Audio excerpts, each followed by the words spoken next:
Wow. The photos they showed did not look this bad.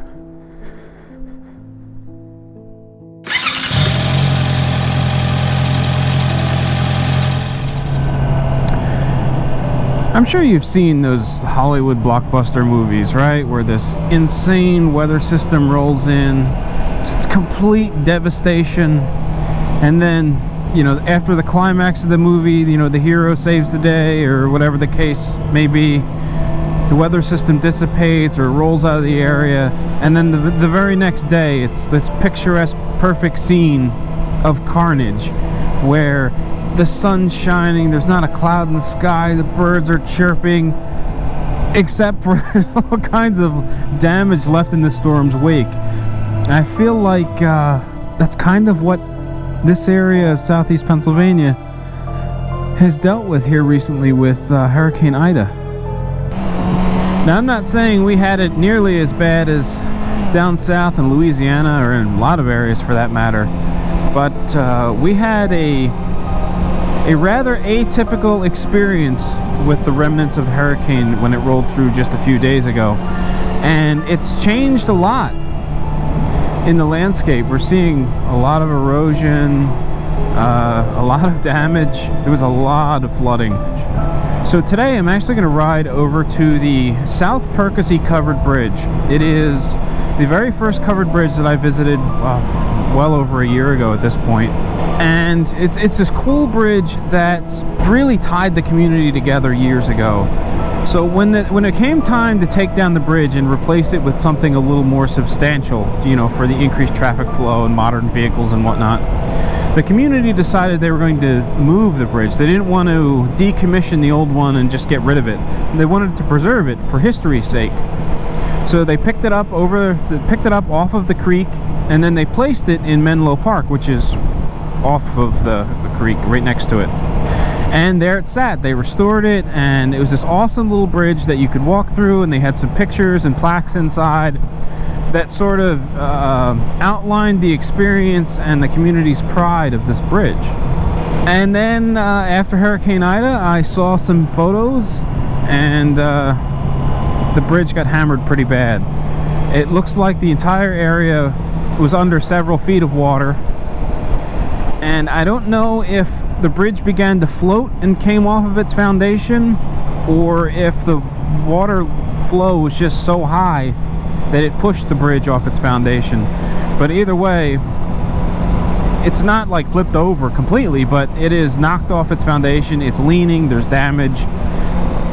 It's a little depressing, yes, I realize. You know, we're going to go look at storm damage, but you know, that bridge is kind of meaningful, and I'm really grateful that Pat put together that covered bridge ride a couple of weeks ago, because we got to see all these amazing bridges in Bucks County, and we really don't know how many of them have been damaged. I mean, I know of at least one. We're going to go see it today that saw severe damage from the storm, but hopefully all the others survived. So as far as the storm went, right, my area, at my house, I got extremely lucky. We rode the edge of that storm all day long. You know, like, the rain wasn't heavy, wind wasn't heavy. It was just this annoying little kind of pissing down rain, nothing substantial most of the day. And up north, further north, up in the Reading area, they were in the heavy rain zone on the radar. And then all of a sudden things shifted and we got walloped.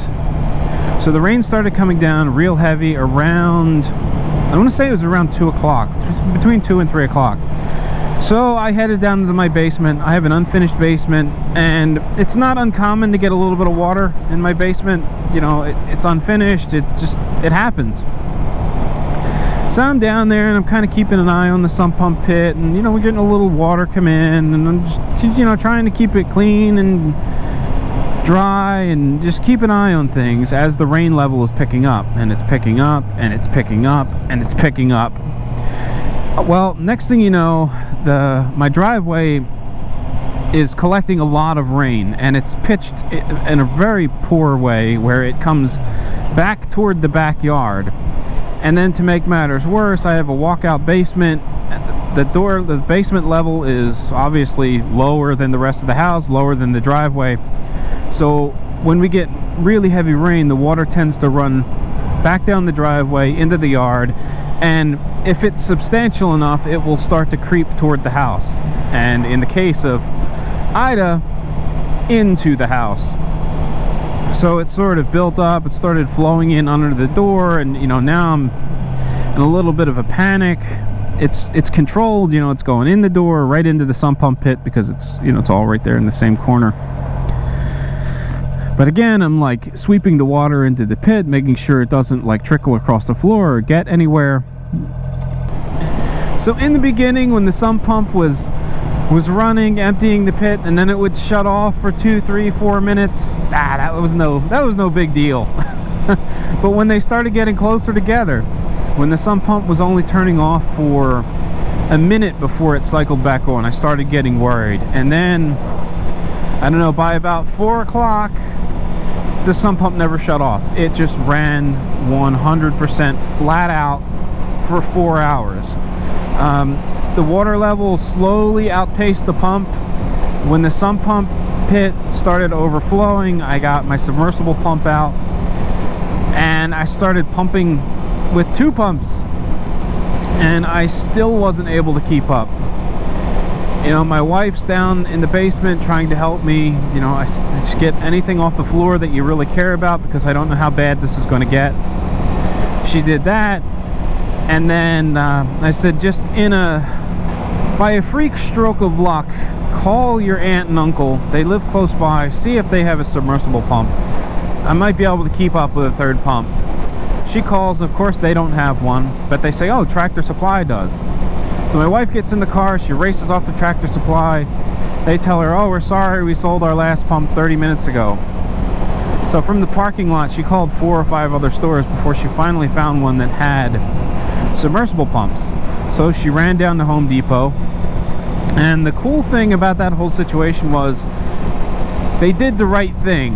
And I mean, that says a lot about today's society, that I'm impressed that they did what they should have done.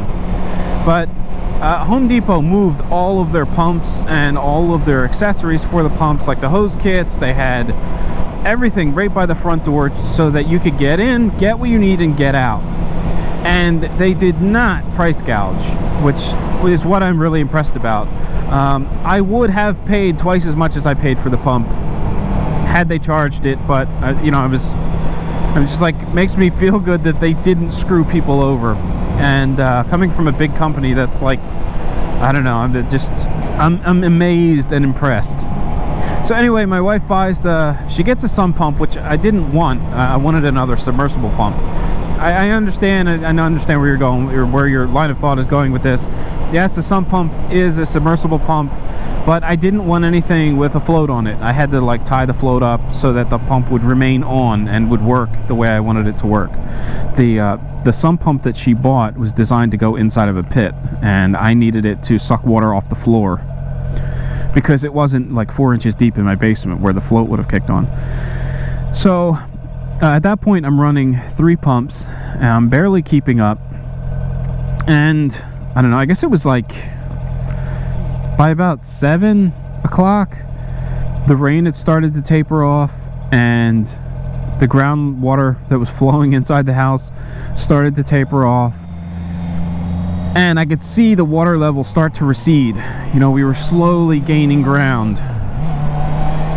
And by about, I guess it was about 9:30, 10 o'clock, I was down to running 1 pump, my sump pump, which was cycling pretty quickly. So there's still a lot of groundwater going inside the sump pump pit. I got everything kind of cleaned up as best I could. I was exhausted, was bailing water at one point. I went upstairs, I got something to eat, relaxed a little bit, went back down in the basement, only to find out that a patch in my cinder block wall had failed some point between when I went upstairs and when I came back down. This little patch had failed, so now I had like a dime-sized stream of water flowing back into the basement after I had just dealt with all this stuff. You know, there really wasn't much I could do at that point. I did have some hydraulic cement. I did try to pack the hole and fix it, but the pressure was just too much. I'd get the hydraulic cement in there, and even like holding it with the trowel and stuff, I couldn't keep it all contained. The water seeping out was kind of washing out the hydraulic cement, and I just couldn't fix it. I wound up just dealing with it, just sweeping the water across the basement into the sump pump pit for a couple of hours until that finally stopped. So I think by the time I got done everything and went to bed, it was like 1 a.m. and then I woke up at 3 a.m., went back down, checked, everything was same as when I left it. And then the following morning was beautiful. You know, no clouds, nothing, you know, except for the landscape being just riddled with flood damage. Now, the whole time this is going on, I'm thinking like, oh, this is awful. I can't believe I'm dealing with this. I'm thinking how bad it is, only to realize that a few miles down the, not even a few miles down the road, a mile and a half at most, the small creek had crested way, way, way higher than it usually has, or usually does. And there was practically a river flowing across the street. It was bad. Homes got several feet of water in the basement. A couple people died. Where we're going, over to South Perkasie Covered Bridge, I mean, this is a few miles from home, but an entire apartment complex was evacuated. My wife showed me a photo from this girl that she knows who had to have a water rescue come in because the water flowed into her house and halfway up her first floor stairwell. In order to stay dry, they had to be on the second floor of the home, which is pretty scary thought. You know, like here in Pennsylvania, we all have basements, so you think like, oh, in a major flood, the basement will just fill up with water and you'll still be okay, you know. But in this case, it was so much that it chased them up to the second floor, and that is a terrifying thought.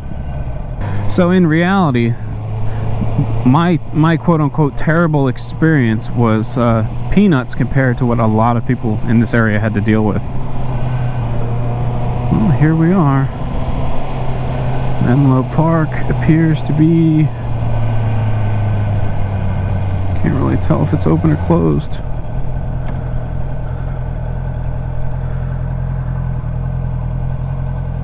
Holy... Wow, that's amazing. The water level just pushed branches and sticks up onto the fencing.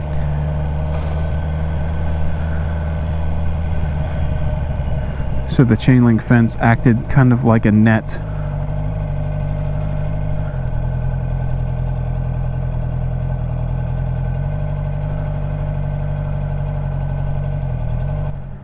Wow. The photos they showed did not look this bad.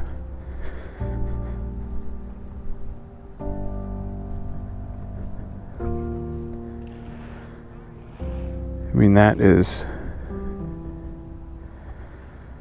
shocking, to say the very least.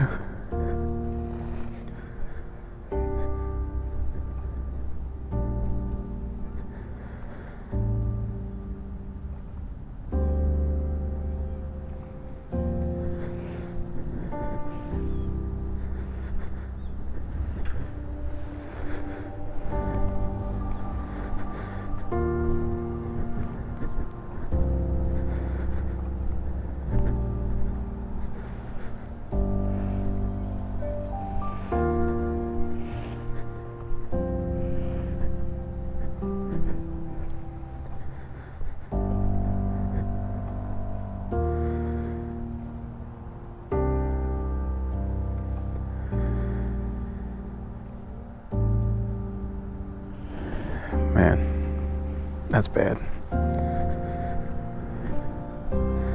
That's real bad.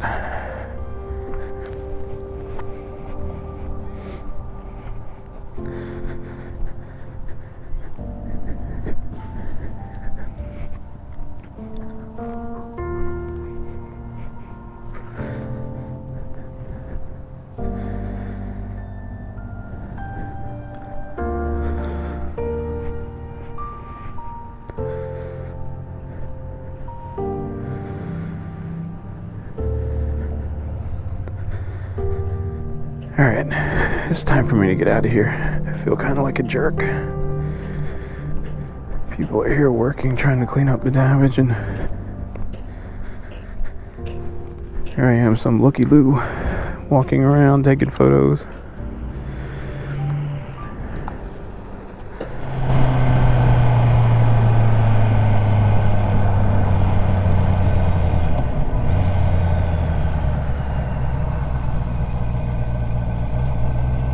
Looks like there was some flooding here, but the bridge looks good, intact. In fact, it doesn't even look like water got up into the bridge. Not so much the surrounding area. This all looks like it was flooded. Down in here too. Well, I think that's going to conclude today's video. Kind of bummed out about the South Perkasie Covered Bridge and how much damage it sustained.